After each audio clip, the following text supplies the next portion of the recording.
विद्यार्थी मित्रांनो, आजच्या व्हिडिओमध्ये आपण CTT 2026 या परीक्षेसाठी जो एक्झाम पॅटर्न आहे तो आपण पाहत आहोत. CTT 2026 कारण कोणत्याही परीक्षेमध्ये तुम्हाला पात्र जर व्हायचं असेल, पास जर व्हायचं असेल, तर त्या परीक्षेचा पॅटर्न हा तुम्हाला सर्वात आधी माहीत असणं गरजेचं आहे. ठीक आहे. तर या परीक्षेमध्ये जसं की तुम्हाला माहीतच आहे, पेपर 1 आणि पेपर 2 हे 2 पेपर घेतले जातात. त्यामध्ये प्रायमरी स्टेजसाठी म्हणजेच प्राथमिक विभागासाठी इयत्ता 1ली ते 5वी साठी पेपर 1 हा घेतला जातो आणि 6वी ते 8वी साठी पेपर 2 घेतला जातो. तर सुरुवातीला आपण पेपर 1 चा काय पॅटर्न आहे तो पाहू आणि त्यानंतर पेपर 2 मध्ये काय काय गोष्टी इन्क्लूड असणार आहेत ते आपण पाहू. तर सुरुवातीला तुमच्यासमोर आहे पेपर 1. पेपर 1 मध्ये काही विभाग आहेत. त्यामध्ये पहिला विभाग आहे चाइल्ड डेव्हलपमेंट अँड पेडागॉजी म्हणजेच बालविकास आणि अध्यापनशास्त्र. यामध्ये 30 प्रश्न तुम्हाला विचारले जातात. प्रत्येक प्रश्न 1 मार्कासाठी असतो. मित्रांनो, यामध्ये निगेटिव्ह मार्किंग अजिबातच नाही. जर तुमचा कोणताही प्रश्न चुकला तर त्यामध्ये तुम्हाला निगेटिव्ह मार्किंग होईल असं काहीही नाही आहे. प्रत्येक प्रश्न 1 मार्काचा या ठिकाणी असणार आहे. तर चाइल्ड डेव्हलपमेंट अँड पेडागॉजी म्हणजे बालविकासामध्ये कोणकोणत्या गोष्टींचा समावेश असतो. त्यामध्ये आहे पहिला बालविकास आणि विकासाची संकल्पना. लहान बाळाची किंवा आपल्या विद्यार्थ्याचा विकास, शारीरिक विकास, मानसिक विकास कोणत्या प्रकारे होतो त्याची जी संकल्पना आहे त्या संदर्भात आपल्याला प्रश्न विचारले जातात. बालविकास कसा होतो या संदर्भात तुम्हाला प्रश्न विचारले जातात. त्याचबरोबर बालविकासाच्या अनुषंगाने पियाजे, कोहलबर्ग आणि वायगोस्की यांनी मांडलेल्या काही ज्या संकल्पना आहेत त्यांविषयी आपल्याला प्रश्न विचारले जातात. त्याचबरोबर जे समावेशक शिक्षण आहेत म्हणजेच प्रत्येक मुलाला तो कोणत्याही प्रकारचा असो, अध्ययन अक्षम असो किंवा दिव्यांग असो, कोणत्याही प्रकारच्या मुलाला समावेश करून घेऊन सर्वसमावेशी शिक्षण ही एक संकल्पना मांडलेली आहे. त्यानुसार यावरती प्रश्न विचारले जातात. त्यामध्ये मुलांची वैयक्तिक भिन्नता वगैरे यांचा समावेश होतो. त्याचबरोबर अध्ययन अध्यापन, त्याच्या येणाऱ्या समस्या, त्यांना आपण प्रेरणा कशा द्याव्यात या प्रकारे प्रश्न आपल्याला चाइल्ड डेव्हलपमेंट आणि पेडागॉजी या विभागामध्ये विचारले जातात. हा झाला आपला पहिला घटक. त्यानंतर दुसरा घटक आहे भाषा. यामध्ये आपल्याला 2 भाषा काय कराव्या लागतात, निवडाव्या लागतात. त्यामध्ये जर भाषा पहिली जी आपली असेल, मग कोणाची हिंदी असेल, कोणाची मराठी असेल, कोणाची इंग्रजी असेल किंवा इतरही भाषा या ठिकाणी आहेत. त्यामध्ये जर पहिली भाषा तुमची जी निवडलेली असेल त्यामध्ये तुम्हाला उतारा आकलन हा एक भाग असतो. त्यामध्ये तुम्हाला 2 उतारे दिले जातात. त्यामध्ये गद्य आणि पद्य म्हणजेच कविता यांचा समावेश केलेला असतो. त्यामध्ये त्या उतार्यावर आधारित आपल्याला आकलन करण्यासाठी प्रश्न विचारले जातात आणि त्याची उत्तरे आपल्याला द्यायची असतात. भाषेमध्ये दुसरा घटक असतो भाषेचे अध्यापनशास्त्र. भाषेच्या अध्यापनशास्त्रामध्ये ही भाषा शिकणे, त्यानंतर श्रवण, ठीक आहे, या ठिकाणी आहे श्रवण, भाषण आणि त्यानंतर त्या भाषेचं व्याकरण आणि अध्यापन साहित्य या घटकांवरती प्रश्न विचारले जातात भाषा या सेक्शनमध्ये. त्यानंतर पुढचं सेक्शन आहे भाषा 2.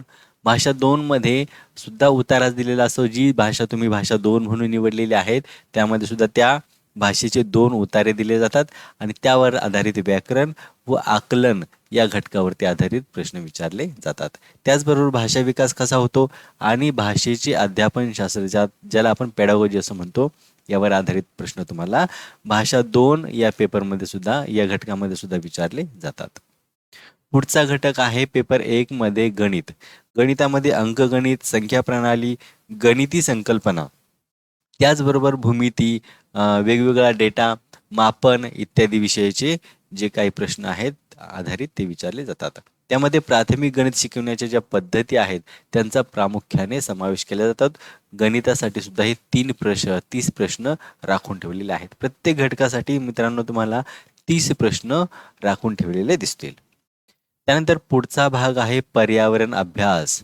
त्यालाच आपण EWS, EVS म्हणजेच त्याला आपण एन्व्हायरमेंटल स्टडीज असं म्हणतो. त्यासाठी सुद्धा 3 प्रश्न आहेत आणि पर्यावरण अभ्यास म्हणजेच EVS यामध्ये पर्यावरण अध्ययन, समाज पर्यावरणविषयक संकल्पना, समाजाविषयी संकल्पना, पर्यावरणाविषयी संकल्पना, त्याचबरोबर मूलभूत जगातील ज्ञान, शारीरिक, सामाजिक व नैसर्गिक घटक याविषयी असलेलं ज्ञान यावरती आधारित प्रश्न विचारले जातात. त्याचबरोबर पर्यावरण शिक्षणाची पद्धत आणि मूल्यांकन यावर आधारित प्रश्न तुम्हाला पर्यावरण अभ्यास या घटकामध्ये विचारले जातात. ठीक आहे, हा झाला भाग पहिला म्हणजेच पेपर 1. यामध्ये अशा प्रकारे विभाग आहेत आणि प्रत्येक विभागाला 3 अशा प्रकारे 5 विभागाचे 150 प्रश्न 150 मार्कांसाठी तुम्हाला विचारले जातात. यानंतर आता आपण पाहू पेपर 2 मध्ये काय काय आपल्याला विचारलं जातं. पेपर 2. ठीक आहे, हा जो पेपर 2 आहे हा एलिमेंटरी स्टेजसाठी म्हणजे उच्च प्राथमिकसाठी 6 ते 8 या घटकासाठी इयत्ता 6वी ते इयत्ता 8वी साठी शिक्षक होण्यासाठी तुम्हाला हा पेपर द्यावा लागतो. ठीक आहे, तर यामध्ये पहिला विभाग आहे चाइल्ड डेव्हलपमेंट अँड पेडागॉजी. यासाठी 30 प्रश्न राखले जातात. आणि मित्रांनो, चाइल्ड डेव्हलपमेंट अँड पेडागॉजी म्हणजेच बाल मानसशास्त्र किंवा बाल विकास आणि अध्यापनशास्त्र यासाठी पेपर 1 आणि पेपर 2 या दोघांसाठी समानच सिलेबस या ठिकाणी तुम्हाला दिसायला मिळतो. फक्त काय असतं, ही काठिण्य पातळी ही वेगळी असते. या विभागासाठी प्राथमिक विभागाच्या तुलनेत काठिण्य पातळी ही जास्त असते. आणि त्याचबरोबर त्यामध्ये बालविकास, सर्वसमावेशी शिक्षण जे पहिल्या पेपरमध्ये सुद्धा आपण पाहिलेलं आहे आणि अध्यापनशास्त्र या गोष्टींचा समावेश केला जातो. हे झालं चाइल्ड डेव्हलपमेंट म्हणजे CDP आपण ज्याला म्हणतो CDP. ठीक आहे, दुसरं आहे भाषा पहिली. पहिली भाषा जी असते त्यामध्ये सुद्धा हा पेपर पहिल्या पेपर प्रमाणेच असतो. भाषेचा जो भाग आहे तो पहिल्या पेपर प्रमाणेच असतो. यासाठी सुद्धा 30 प्रश्न राखून ठेवलेले असतात. यामध्ये आकलन व अध्यापनशास्त्र यांचा समावेश केला जातो. तिसरा भाग आहे भाषा 2. जी भाषा 2 आपण निवडलेली असेल, हा सुद्धा आपण जो पहिला विभाग पाहिला किंवा पेपर 1 जो आपण पाहिला त्याप्रमाणेच त्यातील भाषा 2 प्रमाणेच हा सुद्धा पेपर असतो. आणि त्यामध्ये सुद्धा आकलन व अध्यापनशास्त्र यांचा समावेश केलेला असतो आणि 30 प्रश्नांसाठी हा विभाग तुम्हाला सोडवायचा असतो. चौथा आहे गणित आणि विज्ञान. यामध्ये तुम्हाला ऑप्शन आहे, जे सायन्सचे विद्यार्थी असतील ते गणित आणि विज्ञान निवडतात आणि जे आर्ट्सचे विद्यार्थी असतात ते सामाजिक शास्त्र हा विभाग निवडतात. तर आपण सुरुवातीला पाहू गणित आणि विज्ञान. यामध्ये आपल्याला 60 प्रश्न सोडवायचे असतात. त्यामध्ये जर गणिताचा विचार केला तर 30 प्रश्न गणितावरती असतात. त्यामध्ये बीजगणित, संख्या प्रणाली, गुणोत्तर प्रमाण, त्याचबरोबर भूमिती, क्षेत्रफळ आणि घनफळ या गोष्टींचा समावेश होतो. त्यानंतर विज्ञानाचा जर आपण विचार केला तर त्यामध्ये सजीव सृष्टी, विद्युत प्रवाह, चुंबक, नैसर्गिक संसाधने, अन्न, दैनंदिन उपयोगी साहित्य या गोष्टींचा समावेश होतो. हा झाला गणित विभाग. त्यानंतर जे आर्ट्सचे विद्यार्थी आहेत ते सामाजिक शास्त्र हा जो विभाग आहे तो निवडतात. त्यासाठी 60 प्रश्न राखून ठेवलेले आहेत. यामध्ये इतिहास, भूगोल, सामाजिक व राजकीय जीवन आणि अध्यापनशास्त्रीय मुद्दे यांचा समावेश होतो. इतिहासाचा जर विचार केला तर त्यामध्ये स्वातंत्र्योत्तर भारत, फाळणी, भारताची झालेली फाळणी, स्वातंत्र्य चळवळ, 1857चा उठाव आणि मुघल राजवटीबरोबरच प्राचीन समाज आणि प्राचीन शहरे यांचा समावेश केला जातो. भूगोल या विषयाचा जर विचार केला तर त्यामध्ये कृषी, संसाधने, पर्यावरण, वातावरण, पृथ्वी आणि सौरमाला यावर आधारित प्रश्न विचारले जातात. सामाजिक व राजकीय जीवनाचा जर विचार केला तर त्यामध्ये सामाजिक न्याय, संविधान, आपली असणारी न्यायव्यवस्था, त्यानंतर राज्य सरकारे, विविधता, भारतामध्ये असलेली विविधता आणि लोकशाही या घटकावर आधारित प्रश्न विचारले जातात.